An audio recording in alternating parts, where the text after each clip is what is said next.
Let's be real. The status quo has created a lot of the world's problems, and we can't rely on business as usual to get us out of this mess we're in. That's why we're partnering with Think NATO this season. It's a dead simple 4-step process to blow open conventional thinking and get to truly unique and innovative ideas. It's not about finding the perfect answer. It's about starting with the right questions, pushing the edges, and then taking action. You can learn more about Think NATO at thinknato.com. That's ThinkNADO.com. Think NATO, the positive action engine.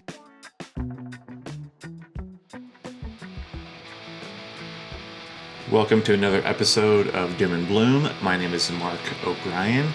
This episode was recorded live during San Francisco Climate Week 2025. Katie is a friend of mine. She is a behavior and gamification designer as well as an environmental engineer. In this episode, Katie and I dive deep into why we're trapped in doom-heavy narratives and what it'll actually take to design the future we want. We're breaking down the value-action gap, something that Katie brings up, which challenges our obsession with financial incentives, and explore how belonging, creativity, and unexpected connections like Pug Cafes, yes, you heard that right, Pug Cafes, might be the real keys to climate resiliency and bridging our divided communities. This episode blends thoughtful critique with hopeful dreaming, inviting you to reimagine what's possible when design, empathy, and a touch of playfulness come together. And be sure to stick around till the end. I'll share a recap of the episode, diving deeper on things not fully covered during the session. Enjoy. All right. Good morning, everyone. How we doing? Woo! Happy Friday. Happy Climate Week. How's everyone's week so far? Great. A couple thumbs up. Great.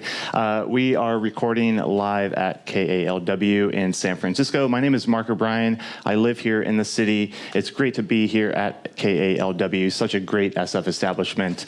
A huge thanks to you all for providing the space, and another shout out to Holden for producing not just this, but a full day of podcasts.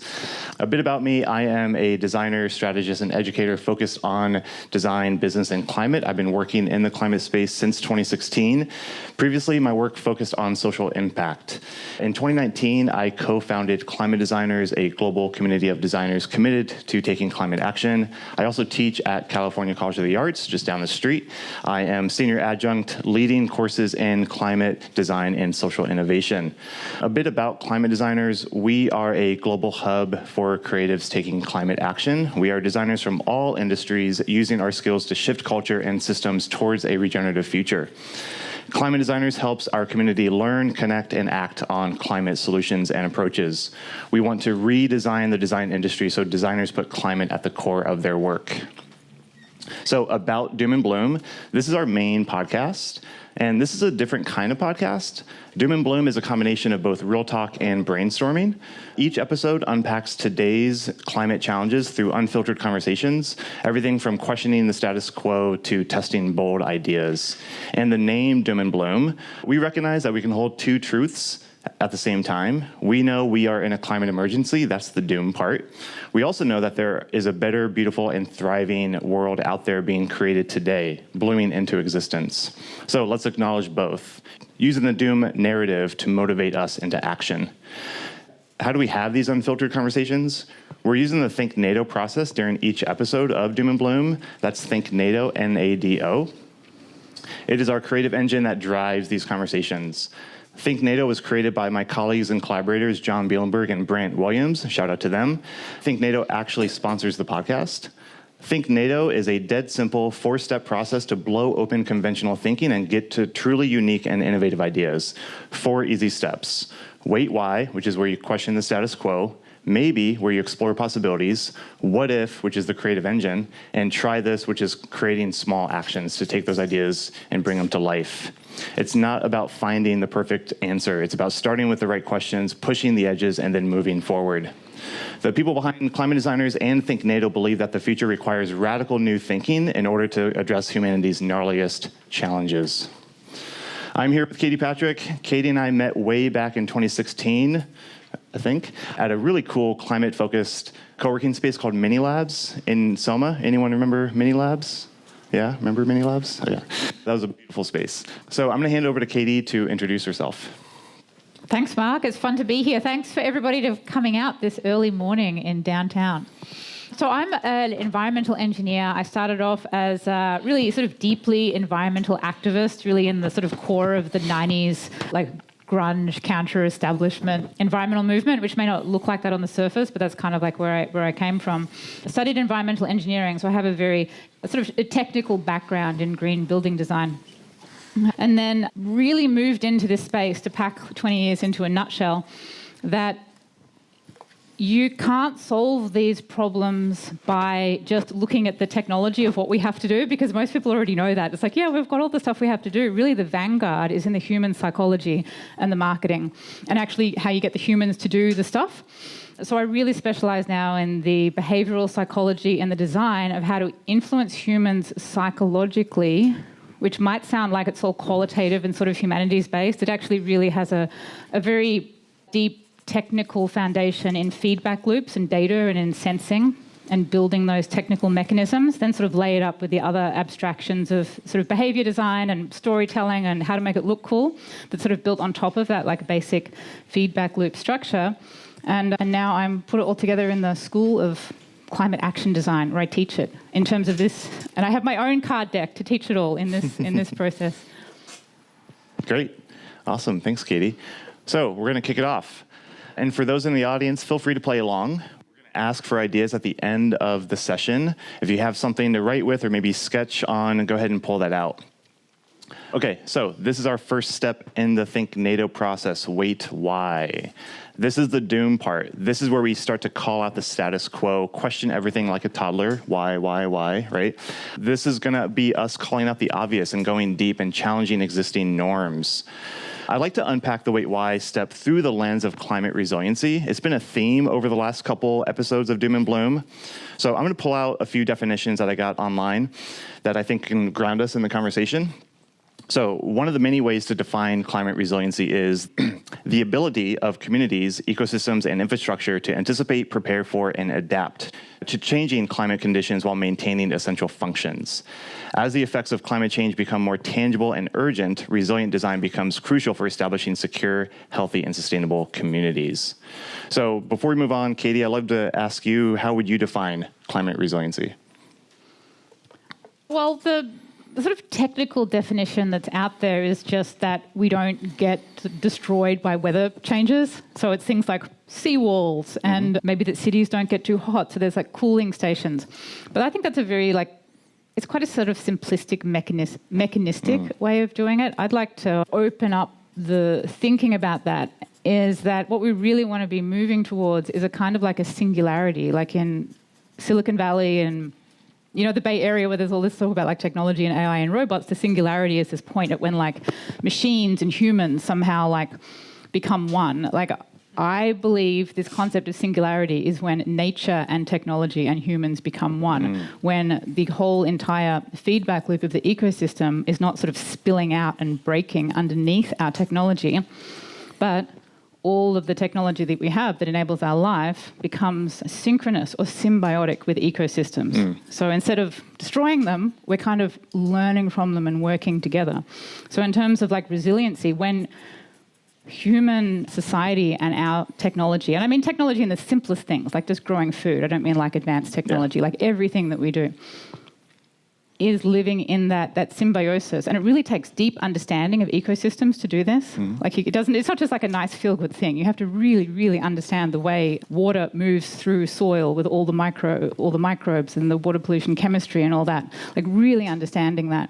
And we will only reach resiliency when we've solved that. And I think that's a really beautiful like meta picture in how to visualize really what we're doing. Like it's not just, fossil fuels, let's stop using them. I mean, yeah, sure, okay. But it's a much more beautiful vision when you see it at this point of like integration. And the truth is that we have to actually reach that point, because if we don't reach that point, everything will die. Like that's the natural end point. Like all the technology and humans consume everything until everything is dead. So this inflection point has to happen. And it will happen at some point, hopefully nicely rather than like in a very doomy sort of way. Great. Love it. So let's definitely come back to a lot of what you shared here, but I'm going to get a little bit more into the wait, why step. So with that, I'm wondering if we can maybe start to bounce back and forth some wait, why statements going off of that. So again, wait, why is when we call out the status quo, when we start to question everything. So some ideas around climate resiliency with the wait, why step would be, wait, why is the dominant narrative focused on doom and gloom, right? Why do we always hear that in the news? How do we shift that focus on climate resiliency projects and approaches because they're not getting the attention that they deserve? Another one would be, wait, why is climate resiliency a lesser known topic in climate conversations? We talk a lot about drawdown, right? But what about the ways to adapting, what's to come? What's preventing us from having these types of conversations in the climate space? What are some other wait, why statements, Katie, that you can come up with based on your definition of climate resiliency?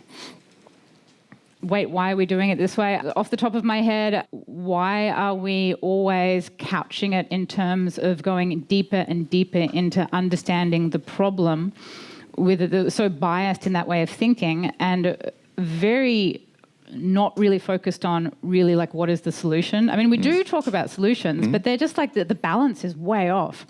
Like even 10 years ago, this whole idea of imagining like eco-cities and that there was this whole positive future alternative, like it was hardly even there at all. Like especially since like AI images, there's a lot more of it and it's kind of grown some traction. But when I like wrote my TED talk on this, which was in 2019, like it just wasn't there. And that wasn't very long ago. And that was like what I call like peak Greta. It was just this very, very negative narrative. And I've been doing this for like 30 years. Like you'd think there would be more.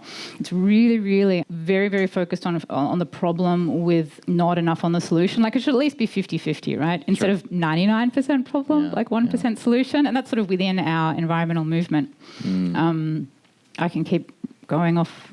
No, keep going. Keep thinking. This is a back and forth. Also, just in the sort of wider thinking overall, this is something that is criticized a lot. This is where environmental or psychology in general criticizes economics in this kind of nexus of what they call behavioral economics, where it emerged from, is just assuming that everything is economically driven. Like humans are fundamentally motivated by money. If you get people to save money, that's the thing you need to do. If we just made everything more financially viable, it will all work. And in terms of like a company and its own cash flow, that you just need to focus on money all the time.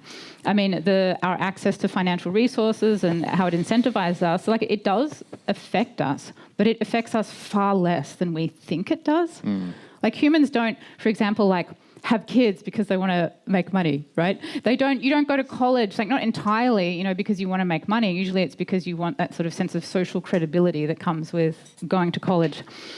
Money is more something that enables or restricts our behaviour. It doesn't sort of primarily drive our behaviour. And so a lot of the government thinking about this is like, well, if you just give people financial incentives, they'll just do it. And that is really not the primary instigator of cultures and behaviour. So we really need to like get rid of that bias that money motivates us as much as it does and see it as just basically a barrier or an enabler, but not the cause.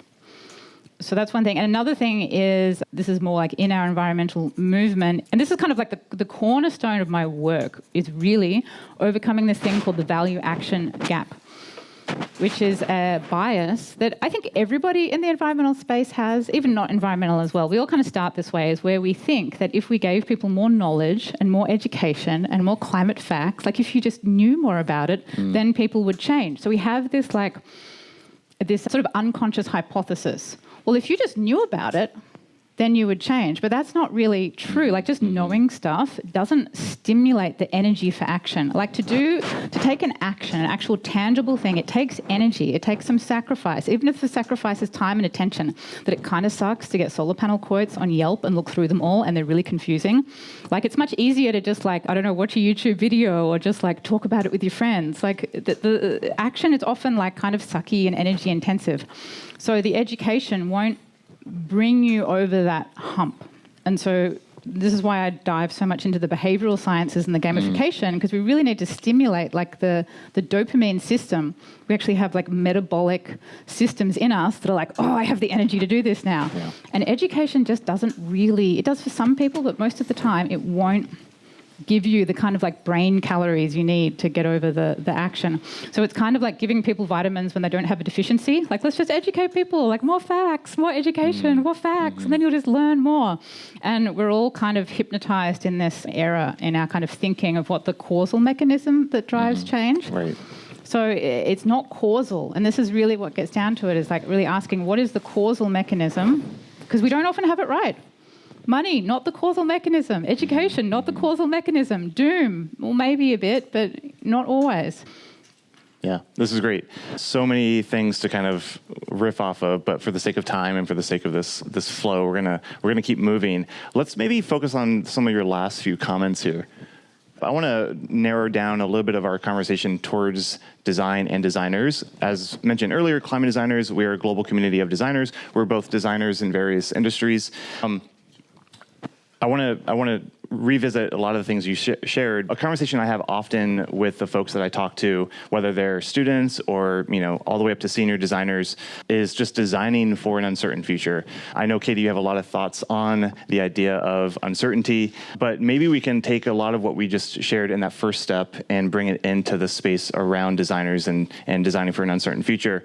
So actually, show of hands, how many designers are in the room? Okay. Everybody. Wow, pretty much everyone. Nice. Okay, so maybe, the word maybe, helps us explore the edges. It helps us crack open the door to see what's possible. The word maybe provides the freedom to link unlikely outcomes, goals, or possibilities to do something else.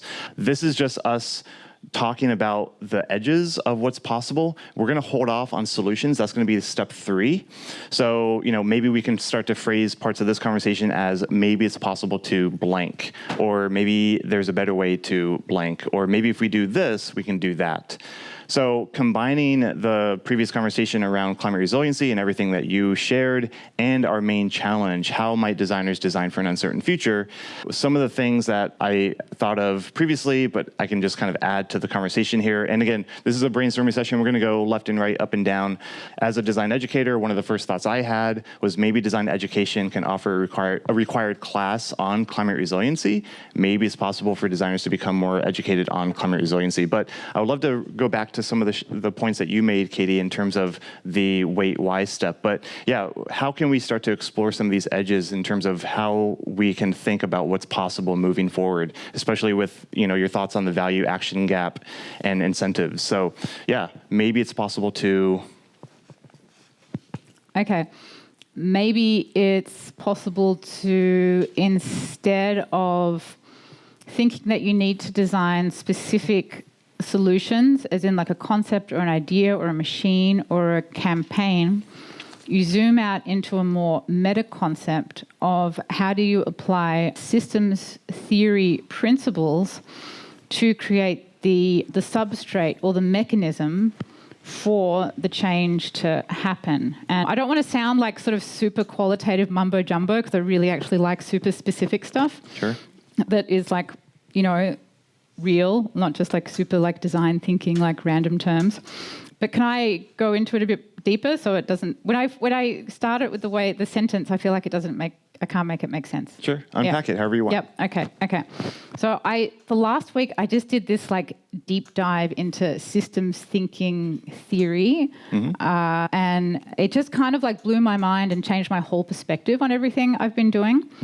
Because I found I love coming up with ideas to how to get people into like climate or environmental stuff. It's always sort of a gift I've had that I'm just like, oh my God, we should build like an art thing that like glows like this and has the data in it like this, and then it would like send you a tweet. And it's just like, I just naturally just come up with them. But I was kind of like, just thinking like, well, why do I have this like deep itch to always explain the theory, the design theory behind my ideas? That it's not just, here's a fun idea. There's actually like a lot of like thinking that's like stacked up behind it that is the maybe input to the system being like my mind, and then the output is the idea. So I'm not just like plucking them randomly. And so in this new way I started to think about it just this week is when you are trying to come up with these design thinking structures like the Think NATO is, like my behavior mapping design system is, you are, rather than just coming up with one idea, you're essentially creating like a substrate or creating mechanisms for evolution of systems to happen faster in the direction that you want them to happen. So if you're looking at like a meta process, you remember those like fractal diagrams that were kind of big in the 90s, like the Mandelbrot set things, like coming out like that? So kind of think of like the world sort of like that. Like you've got these like little sort of bubbles emerging and then like little branches coming off them. Like that's what society is. That's the evolution of how everything is changing. So if you think, well, how do I like get that to bloom more and go in the direction that I want it to go? Instead of the bad direction, we want it to go in like the good direction. So you need to have, there's a few concepts there. Like one is called like an attractor. And I think the attractor is definitely something that is in the sort of design and the marketing side, the storytelling, the qualitative side.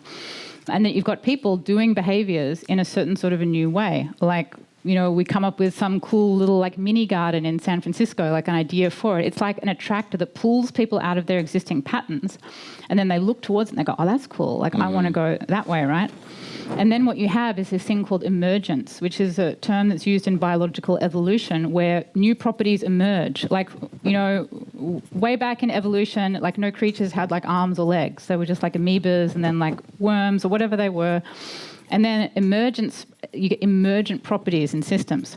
So the attractor stimulates the emergent property. So if you think, well, how do I create an attractive force that stimulates emergence, not just me coming up with one idea, but I'm like, how do I get everyone in this room to then suddenly, after we have this conversation, they go out and then they bling, like some emergence happens. They go on a new trajectory in life, like, and do something new. And so you want to be stimulating emergence across populations. And then how do you keep it going so it doesn't just die, it keeps going? You need feedback loops. And so that was really this data-driven side of it. Like how do then you stimulate that? So people are seeing the feedback loop, that they're like getting reinforced, they're getting positive reinforcement through the feedback loop and then knowing that it's changing. And then it can go bigger and bigger. And then through the iterations, there's this process of recursion, which is like repeating it. And then you're like repeating the behavioral pattern, getting the feedback loop, enhancing it, repeating it, growing it until it sort of grows into its own sort of movement, like a branch, a whole new branch. This is how societies evolve.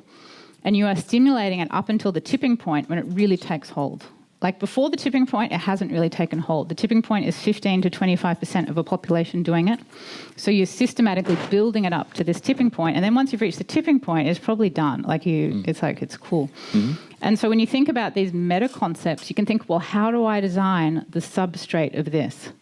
Rather than just my idea, you are stimulating everybody's idea. The whole, and basically a whole new branch of like civilization or evolution happens. And if you can get that going, like the branch will continue. It'll just keep growing. And then after you die, it'll just keep going and going and going. So maybe it's possible to find new ways to create an attractive branch of evolving behaviors. Maybe it's possible to tap into the subconscious of a more primal instinct that perhaps is within us that we haven't seen or engaged with for so long. I interact with so many young designers who are still forming themselves, still forming their identity, and still forming their sense of the world. So how do we tap into that subconsciousness so that that substrate becomes the norm? And how do design schools, maybe it's possible for design schools to create these types of classes, teaching 19, 20-year-olds so that when they become practicing designers, it's already ingrained in them. Well, I mean, sort of going back to that, the way so much thinking like reduces us into these like economically rationalist beings, which is not what we are. Like, if you think about the force of like curiosity to problem solve, like this force of like, oh, we do it because it's interesting, and this is really like prolific in Silicon Valley. Like the only reason like Silicon Valley exists is because people want to do stuff that was interesting, and then it was useful, and then all the money kind of like flowed in. So following this thread of like curiosity, I mean, this is our natural dopamine system. This is what makes humans separate in evolution from the other animals, is that we can have this incredible curiosity and problem-solving need that we can apply this sort of complex thought to these problems. And I think that's really like a far more driving metaphors than these other things that we're sold to, which is like you've got everything pushing at you to be like prettier and skinnier and richer and more popular. Like this is like force at you like all the time. And these are our like lower evolved kind of selves. And so I mean, I don't really know what the answer is, but I think you have to really like block that stuff out and not pursue the perpetual need to be prettier, skinnier, richer. And maybe with men, it's more like, I don't know, tougher than all the other guys. Like, what do they want to be? Stronger, bigger, richer, whatever vector. All the things. Yeah. All the things. And just, really just focus on that sense of your own kind of expansion and your own relationship with the universe. I mean, I don't know, when I ask myself these questions, which I do, try to every day, like, how do I expand my creative relationship with the universe? Or how do I, like, improve my energy? Like, I get amazing ideas. And honestly, all the cool stuff I do comes from that. Like, I go in meditation, I think about it, I think of the earth and all the energy, and then I'm just like, I have to do that thing, and then eventually it trickles into, like, something like this or, like, all the other things. I don't know if other people have the same experience. They find it so kind of spontaneously manifesting of concepts. But I think people probably do. Do you? Yeah. Like, if you sit down and you just relax for 30 minutes and think about your relationship with the universe, like, do you just spontaneously get ideas? Totally. I've been meditating for 10 plus years. I did a 10-day silent meditation. I go on runs and rides to just cleanse the mind. I am a firm believer of just distracting ourselves from these things and really allowing your thought process to just go into autopilot. And that helps you, connect disparate thoughts together to come back to work. I typically run mid to late afternoon. I come back and I end the day with new thoughts, new ideas. The first thing I do when I get back to my apartment, I go to my sketch pad and just write whatever it is that came to me during my runs, right?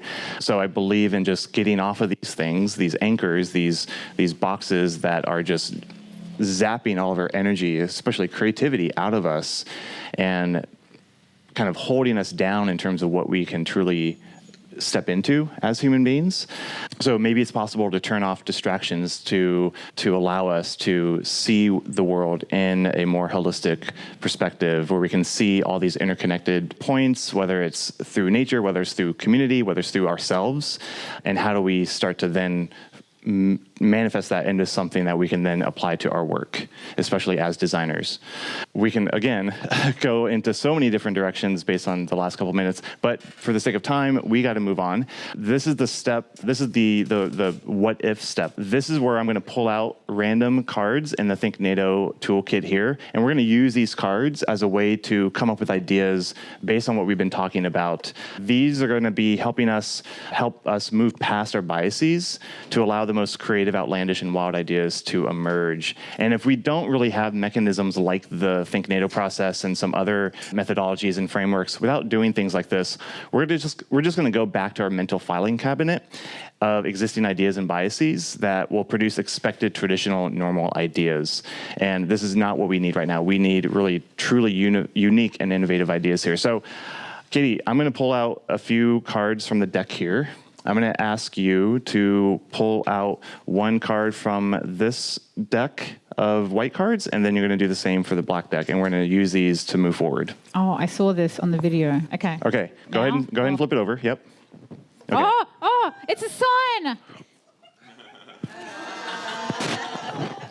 I did not plant that, folks.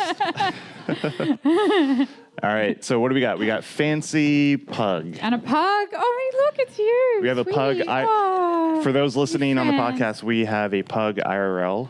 Katie, you want to introduce your... Oh, yeah, my pug, Mochi, a rare silver and black-faced pug. She is neither black nor fawn like normal pugs. She's from Mexico. She may speak Spanish, we believe. And she is permanently attached to me, 24 hours a day. There you go. Welcome, Mochi. Okay, so moving on. We can use these cards literally or use them as inspiration, as a starting point to come up. Oh, that was Mochi there. Do we need a mic, Mochi? I don't know. Okay, all right, here we go. Okay, so we have Fancy Pug. You would say Pug? Fancy Pug. Fancy Pug. Luckily, I've already thought about pugs a lot. And a little bit more detail about this. This is a picture of a pug with a beanie, with a hat on. Not just any pug. All right? So, fancy dog with a hat. We about that? All right? So, we can use these cards literally or as inspiration moving towards this next step, which is the what if step. And the what if step is really where we are going to bring some of these ideas down to earth and start to create some sort of solution, approach, some sort of thing, right? Based on the challenge, how might designers design for an uncertain future? All right, so everything that we've been talking about here, how can we use fancy pug with a hat as inspiration? So this is the bloom part of Doom and Bloom. This is where we dream big and get weird. Let our imagination expand to help invite unexpected connections. This is, as I mentioned earlier, the creative engine behind the process. So what if we did blank instead? What if it's like this and that? So imagine we've all been here, we've all been at a bar with friends or at a picnic, and we started to just kind of throw some ideas around, and we typically start with the what if phrase. So that allows us to kind of expand ideas so that we can come up with something unique and interesting. So the idea of how might designers design for an uncertain future, talking about all the things we've been chatting about now, but through the lens of coming up with a solution with fancy dog with a hat. Now, I didn't say this was easy, right? So this is where we kind of have to flex our creativity, Katie, in front of so many people here. So no pressure. So what can we do with fancy and dog with a hat? Well, I was already, starting when you were talking. And we have been thinking of, I came up with the best brand name ever, I think, for the future Pug Cafe, where you come in and it's called, guess it, Pug and Play. Love it. Love it. Love it. Okay, let's riff off of that. So Let's Pug go. and Let's Play is like a future idea where we have all the pugs, and you can see them. There's like cat cafes, and people have already been doing like pug yoga and stuff. So, but just in sort of thinking about that, seeing how much like animals like bring this like really positive like energy out of people. Nobody's ever like, ooh, yuck, look at that pug. Like, it's just like this endless, warm, loving interactions of people, like one after one. It's like my experience of going through the world with the pug is just lovely. But so, and it's sort of just branching from that about animals, like, okay, pugs aren't kind of like central to like sustainability, but often animals are, like chickens, goats. And when you look at kind of a lot of environmental processes, you kind of do need like things like chickens to eat the compost. Like, you don't have to, but like a lot of permaculture farms will work better if there's a pig or a goat or some chickens kind of in the overall system. So can we build like parks, like, we've got all these parks, like all this open space. Like, apparently, like, all of the land is like so expensive in the Bay Area. But I'm like, well, if it's so expensive, why are there all these like sort of parks not being used for anything and all these parking lots? I live in Mountain View. There are so many empty parking lots. It drives me insane. No cars in them, like just not being used. Could we bring in farm animals, sort of like Pug and Play, like a sustainability kind of like experience that people could like come together, or in apartment buildings and multifamily? People are depressed in apartments. The apartments and properties were created for the sole purpose of making property developers make money. Like, these aren't artistic expressions of being, which they could be, if we can figure out like the business side of it.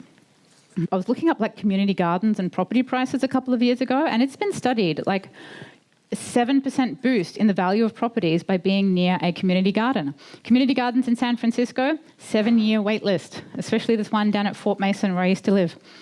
Like, people have a deep craving to garden and to get to know each other. And bringing this in to cities more, I think with the animals, it really bring this like positive. I mean, you can't imagine someone's like holding a baby lamb, like, oh, we're all fighting with each other. It's like animals just melt like bad energy, with people. And I also have a new hypothesis that the current loneliness epidemic is not so much from interconnection with people being broken, it's from our lack of connection to the animals. We're lonely because of our lost connection with like the wildlife or whatever. But when I just reflect on, like, when I have moments of seeing wildlife, even the squirrels outside the tree, or when you see like deer sort of walk past and stuff like that, or if you see like sea lions, like, do you ever feel lonely when you see a sea lion like on the, down here?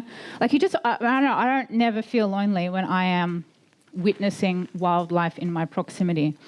And then we have so much less wildlife than we ever had. I kind of think if we had wildlife, that would perhaps fill that sense of loneliness that we're like attributing it to humans, but we've been more connected than ever before. Like, we are so connected and we're higher population density. It doesn't really make sense why we would be experiencing loneliness when there's more people and more connection, more ability to stay connected than ever before.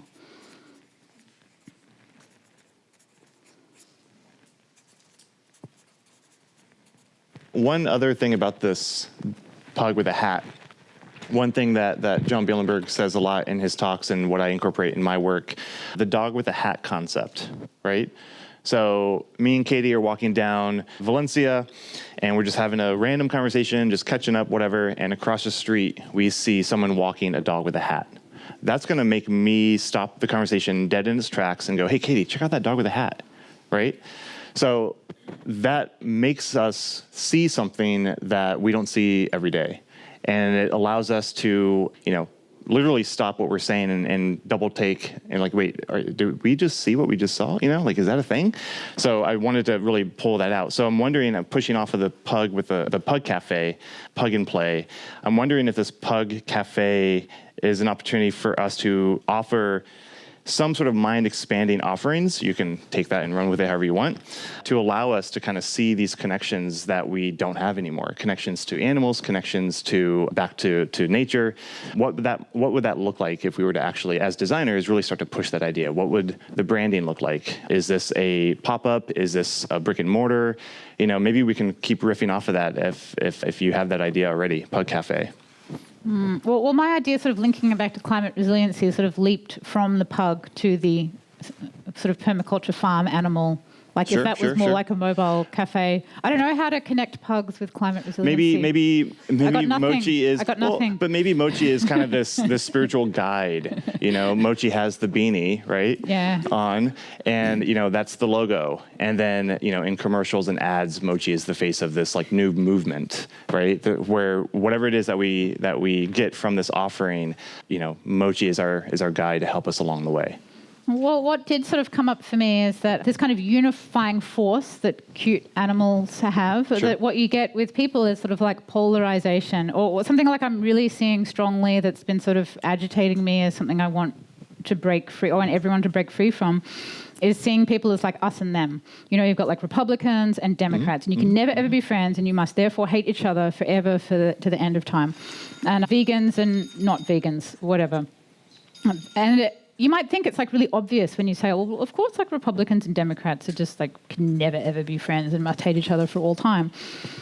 But when you think about like any population of people will eventually get to a state where it's polarized. Like even if you get all the vegans and you put them together, there's the vegans that think that you should not own a goldfish or never have pets, and then the ones that think that pets are okay, or and then they'll like hate each other. So any group will kind of get this polarizing us and them. And this becomes a real problem because it becomes about the identity rather than the kind of like the issue. Like you can have a good relationship and like somebody who has a completely different opinion to you, even if you think the opinion is wrong. Like say somebody is these like anti-abortion people, like this has this like, connection to something that's kind of deeply inhumane, of having, women like dying because they're trying to do home abortions, and it's really disturbing. And these people haven't sort of got the memo. Somehow they did not get the memo that that's a really bad idea. But I can still that's not the whole person though, that's just a kind of opinion they've adopted. And the whole person can still be very virtuous and loving and warm and good in like many other ways. So we don't need to put people in these boxes and then think, just because you think there's one thing I disagree with that's like unethical, therefore the entire person is as bad. And, you're an idiot and I hate you. To just sort of like break down these boundaries, because we can't have these conversations about things that we really disagree on if you're going to see people as kind of like the enemy. They have to be, like the ice has to be melted, and then to see the ways that we're similar, not the ways that we're different, so we can start edging towards these solutions. Like somebody who wants all the parking spaces, when you're like, no, we take them out and plant trees there. Like we've got to melt that down so you don't just create this kind of warfare. And anyway, the cute animal can help with that. When you are patting a pug with somebody who has an opposite belief system to you, you have a vehicle that's in the middle that you are then just both people who think the animal is cute. You're both experiencing warmth. And so that's the place we need to go from with these contentious issues. It's easy for us all here who are into climate and we're all kind of like left-wing to talk because we all get along, right? We probably all believe the same stuff. But what if everyone believes something different to you? That's like the real vanguard. That's the hard part, the difficult part. And they're maybe not going to be very nice about it. And then you'll be not very nice back to them. And then they think that you're an idiot, you think they're an idiot. And then nothing's changing. So, animals in the middle of adversarial conversations. I love it. That's the best I got now. No, this is great. This is great. This is great. Doesn't have to be a pug. It could be another sort of animal. Like and you could put hats on them to be like... Yeah, sure. It's an army you could even of animals. put, even if you were really trying to like get closer to like the MAGA people to help sort of soften this, you could put tiny MAGA hats on some of them. Sure. And then just be like, it's okay. Like, I'm not going to hate you. Yeah. Even if... Because you can take the hat off. You can take it off at any time. Yeah. And I will still appreciate you as a person if you wear the hat or if you don't wear the hat, because existence is bigger than the hat. Yeah. Yeah. I'm not going to hate you because your dog is cute. Yes. I love it. I love it. You're just making me think of all these different ideas of this Pug Cafe. I still think Mochi might be the leader of the animals, but yes, all animals are welcome. Well, pugs have no leadership qualities. Mochi, I think, does. No, I promise you, they're in the bottom 38th percentile of dog IQ. I looked it up. But they have also high emotional intelligence. Something to strive for, though, Mochi, something to strive for. But yeah, maybe, these pug cafes, we offer pug drugs where people can come in and, be exposed to different types of people, different ideas, with animals there to kind of alleviate some of that conflict that we're talking about, that you were just addressing. I like this idea. Sorry, I just have a thing to interrupt. Go for it. Like, what if, when there are those like super contentious meetings and it's like politics and stuff and everybody's really serious and like high powered, like if you had a whole bunch of pugs in the middle, like you could test it. Like you could test it. Where they sit around in that big like arc, like in Congress? It's going to show like how little I know about how politics works, like, yeah, one of those things. If you put the pugs, you could test it. Like, how does like a serious meeting go with no pugs, and how much does the serious meeting go with pugs? That I bet you, it's kind of like when they say there's more women in the room, you get a better outcome. Add women and pugs, maybe even a tree. Like, who knows? Like. And they're just like, and then all the people are just like, oh my God, I can't believe we've been trying to defend this like new coal power station. Like, yes, of course it's a bad idea. Just, yeah. I have this visual, what's the building? It's Congress, right? Where, you bring all the senators and House of Representatives together. You have those on the left, those on the right, sitting in their appropriate sides. And then down the middle, the doors open and you just see a sea of pugs just hauling down the aisle, and everyone just like goes into a collective awe, right? Yeah. And then you're like, how many people want the coal power station now? And then they're just like, They got their pug drug in D.C. There you go. Okay, so moving on as we wrap up, try this. This is the last step of the Think NATO process. We're going to break these ideas down into something simple to try. The idea of the try this step is to really just break it down into something that you can quote unquote do on Monday, right? Using minimal resources to see what gains traction. So maybe it's a landing page where Mochi has her face in the middle, or on the top of the page here, there's a messaging and then some sort of call to action to sign up to learn more when the Pug Cafe launches, right? So what are some ideas that we have talked about that we can then break down into something that we can quote unquote do on Monday? It's Friday today, so we have the weekend to kind of percolate on some of these ideas. How would you start breaking some of these big ideas down, or this Pug Cafe or this pug movement? Or the animal movement that you've been talking about? How would you break that down into something that you can do on Monday? Well, I think something I've been meaning to do more of, and that I want everyone to do more of, is turning up to local city meetings. Like every city, they have sustainability meetings where people make plans.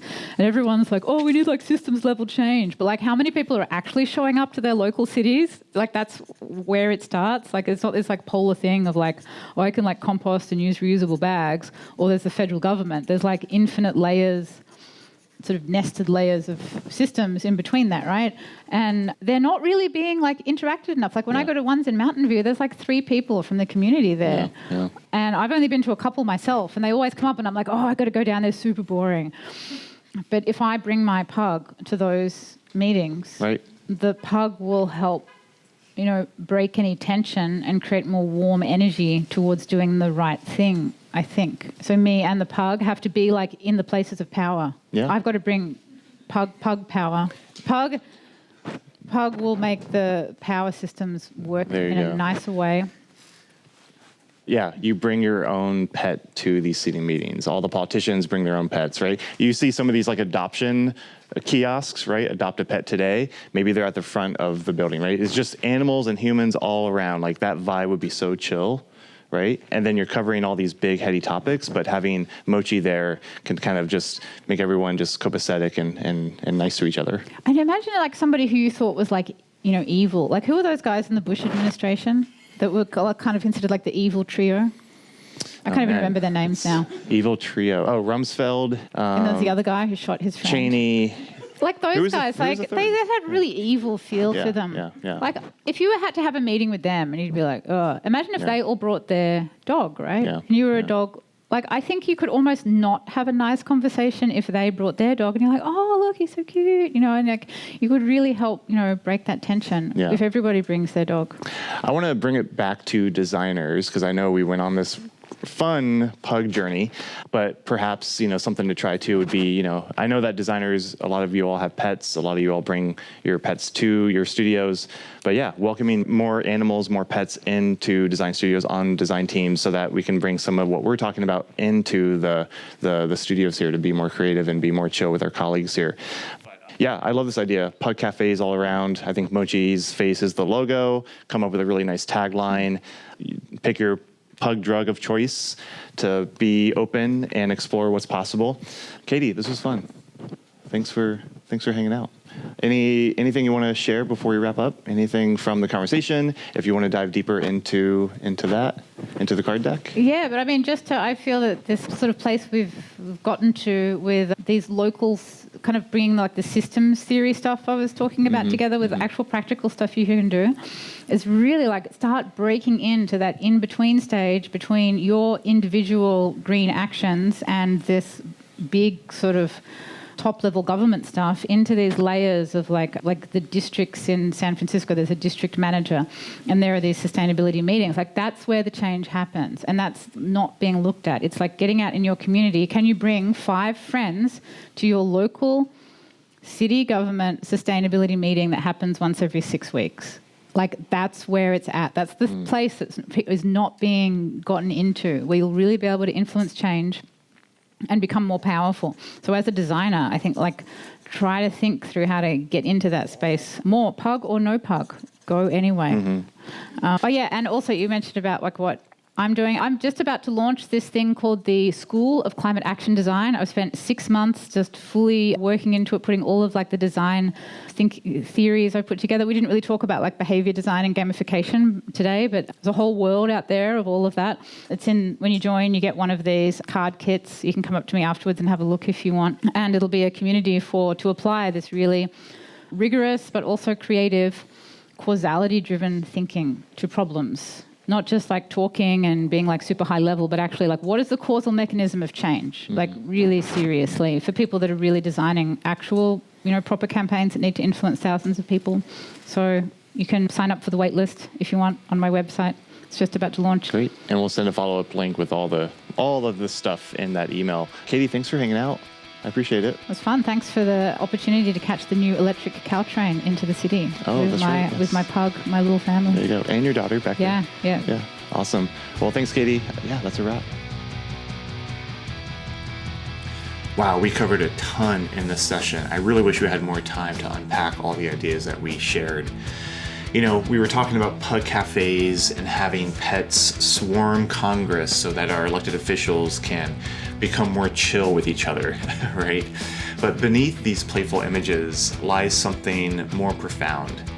Katie nailed it when she called out the value action gap. This assumption that if we just educate people enough, they'll change.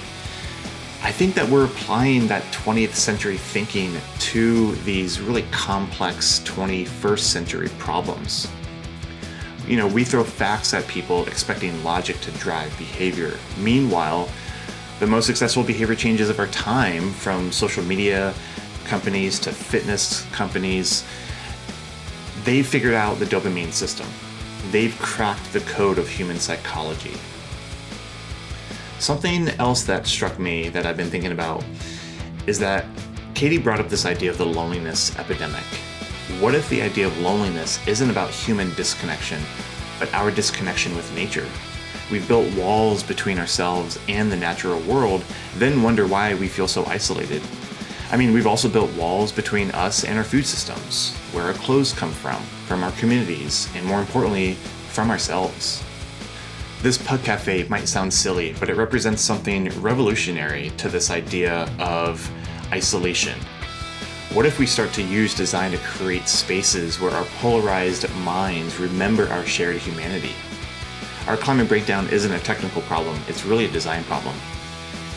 True climate resilience is about designing our way back to wholeness, understanding we're not separate from nature, we are nature, trying to remember how to live in harmony with itself.